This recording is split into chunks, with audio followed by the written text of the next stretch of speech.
Hello, everyone, and welcome back to our State of the Program series. Tonight is our Illinois recap. I'm your host, Sean Vowells. I'm joined by Joe Meade. And Joe, we've got Brett Bielema, Luke Altmaier, and Illinois. They finished the year 9-4 with a bowl game victory in the Music City Bowl over Tennessee. So 8-4 in the regular season. High expectations coming in, a few bumps along the way. But how would you characterize this football season for the Illini? I'd say it about met expectation. And I know a lot of people, kind of had them at that 9-10 wins, potentially, you know, maybe not so much being the Indiana, but being the surprise team of the Big Ten to contend or make the 12-team college football playoff. I thought that was a little lofty given their schedule. I thought it was extremely difficult, even before the season, going to Indiana, regardless of what Indiana turned out, you probably chalked that up as a loss. You got the game at home against Ohio State, the defending national champion at the time.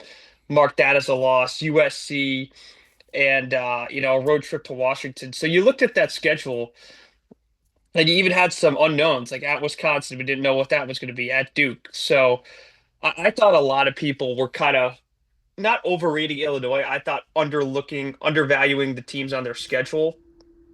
And pretty clearly that happened. That was my overall outlook on Illinois, outside of just, gameplay schematics and all that jazz.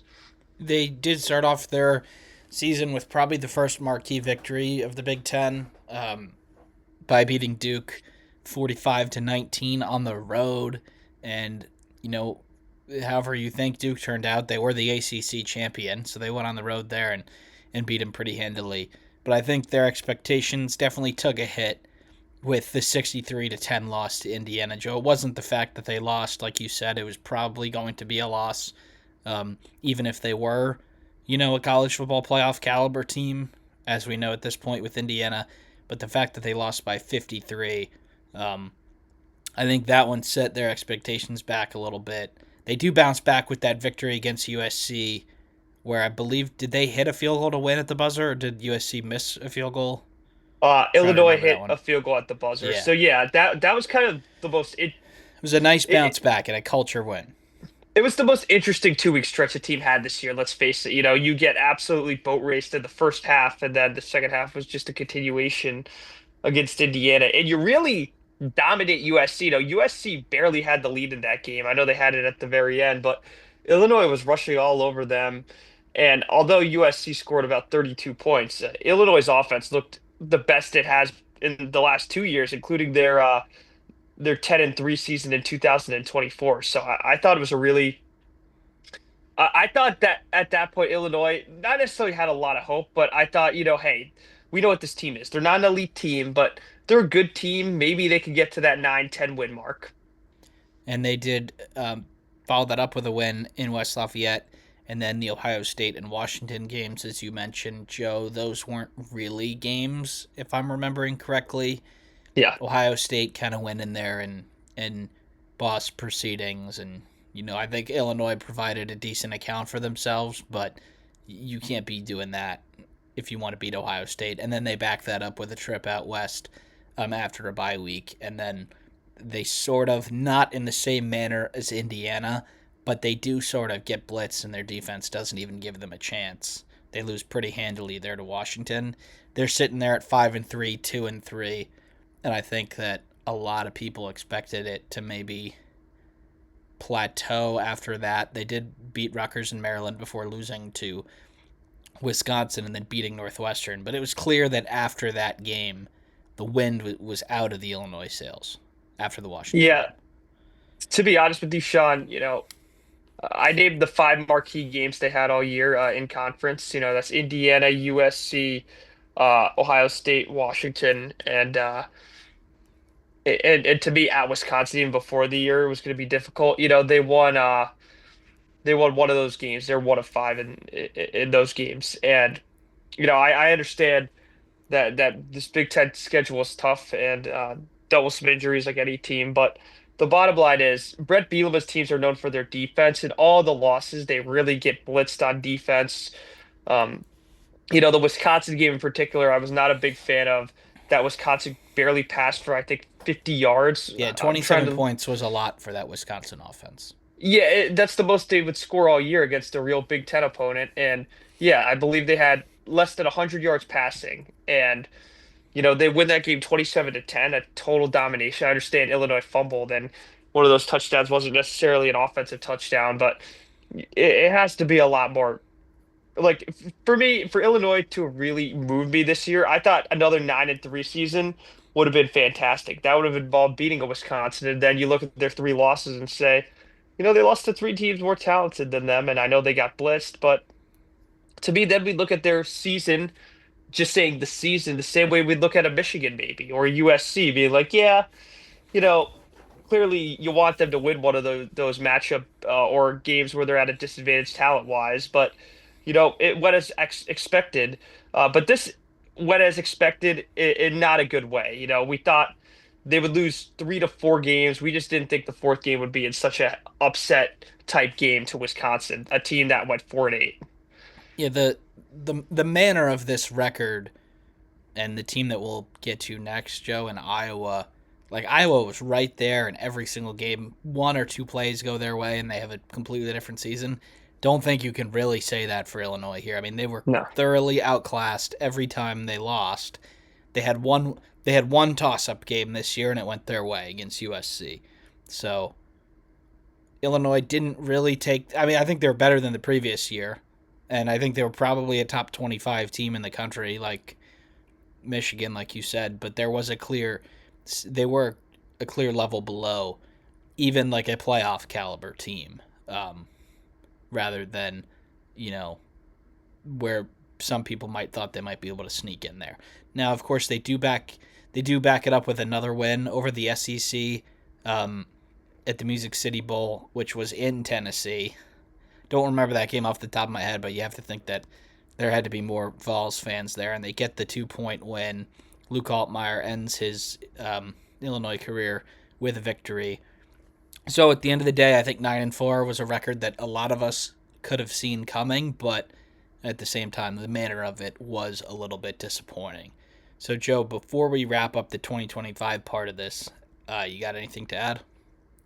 No, I mean, I think the fact that we're judging with the tone of disappointment an 8-4 regular season record is indicative of what a great job Brett Bielema's done. And I don't think me or Sean's opinion or any credible college football analyst, pundit, whatever you want to call him, around the country has an altered view of Brett Bielema because of an 8-4 season and what turned out to be the toughest conference in the entire country. So, very good job still done by him. I think you look at where that program was after, you know, you go from Ron Zook to Tim Beckman to Lovey and just nothing but instability and bullish seasons. This is now a second year where you look at Illinois on the schedule and that's a top 25 esque like out. So So for 2026, Joe, we are recording this the day before the schedule is getting well, that released. hurts. So we know the opponents. We do not know the order of them. I believe this is going to be noon on Tuesday, Joe. So later Yep. today, or it's already been released. They do have the return game against Duke. The Blue Devils will be coming up to Champaign with or without Darian Mensa. That's a story that's been going back and forth. I still think I'd pick Illinois to win that football game either way. They already beat him at their place last year, like we said. They have UAB and Southern Illinois rounding out the non-conference. But Joe, in terms of their Big Ten opponents, they have 4 home games, 5 road games: Iowa, Nebraska, Oregon, and Purdue at home, Maryland, Michigan State, Northwestern, Ohio State, and UCLA on the road. Looking at their opponents, obviously the order matters, but I think there are definitely harder opponents that you can get, but at the same time, you have Ohio State, you have Oregon, you have Iowa, 3 of probably the top 5 teams in the league. Yeah, I don't think necessarily it's uh, a favorable nor like a murderer's row schedule. What I'll tell you is, I bet they would have had rather had this schedule with last year's team. Yeah, because it Now, is going to be a little bit of a new era. roster Yeah, wise. now Keaton Hauser comes in, the former Michigan State Spartan, mainly an Eastern Carolina Pirate, comes Decent in. player. It's yeah, decent player. It's very likely he'll be the starter. Kind of a similar to Altmaier, I think maybe even a better arm, bigger frame. I think, maybe he might not be as good a runner or willing a runner as Altmaier in the Big Ten. That's really yet to be seen. So I'm gonna hold a firm opinion until I see some of him in action. Aside from that abysmal 2023 Michigan State team, I think that's an extremely harsh way to judge. I mean, look, Sam Levitt was on that team, and he's going to get paid $8 to $9 million to play for LSU. And 2023 Sam Levitt wouldn't have imagined that. But getting back on track here, Sean, I actually think outside of the 3 games, it's an extremely workable schedule. Yeah, I I think think, you have the argument, Joe, that the four worst teams in the Big Ten last yeah. year are on this year's schedule. And not only that, Sean, anyone who's not necessarily worst is rebuilding. Nebraska, we don't Yeah. know. Is it going to be Latif? Is it going to be the Kentucky transfer? Not Kentucky transfer. No, they got him snatched by The Notre yeah. Dame. Yeah. Try to think. They picked somebody up, but this isn't the Yeah, Nebraska no, no, state not of the the Nebraska program, so video, we don't have to worry about that but so today. everyone might look at this and say, oh, three, it's like 2 auto losses at least between Oregon and Ohio State. I think Brett Bielema's earned enough credit with me and you, Yeah. Sean, where Iowa, I at least putting as a toss up. So, you know what? If you start 3-0 and out of conference, depending on the order of the schedule, you could run the table outside of those 2 games and get into the playoff. Now, I'm not going to put that expectation on them. I think a lot of people mistakenly did that last year. And then you're going to have jerks like us saying, oh, somewhat disappointing. If Illinois does the same, like 8 to 9 wins they've been doing now, they're not going to be happy. But it's a ridiculous Yeah. standard that they'd be held to without it. And everyone's just say, "Oh, the Indiana." You see the stupid Tony Stark built this in a cave with a bunch of parts meme about Kurt Signetti. If you want to make that the standard, I would just play the NCAA video game because it is not so easy as is why Indiana's the one team to do it so far.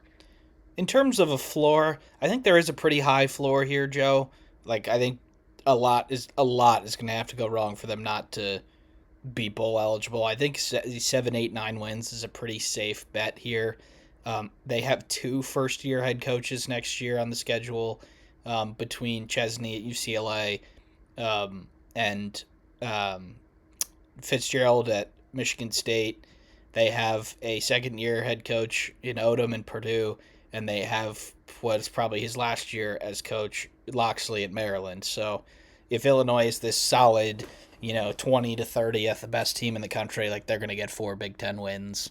They're probably going to lose to Oregon and Ohio State by a lot.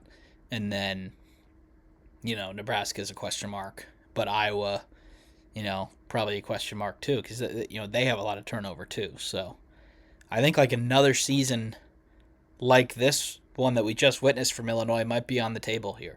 Obviously, they're probably a step below the elite, but they're definitely a step above some of the muck in the middle of the Big Ten. Would you call them just upper middle class Big Ten? Yeah, I mean, yeah, I think they'll probably be ranked at a time. They'll probably, I think they won't compete at the shoe or against Oregon, and I think they'll compete in every other game. But a little bit of a different roster. They are obviously a new quarterback who started for, I believe, 3 years. Altmaier started, right, Joe? Yeah, he was 23, Parts of 24, three 25. years. Yep, Yeah, exactly. so a little bit of a different. Hauser's going to most likely step in there and give them something different. I think he's a pretty solid quarterback. I don't know if there'll be a whole lot of a drop off. Like Altmaier's a solid quarterback, but he's nothing. He's probably going undrafted, maybe late third round, third day.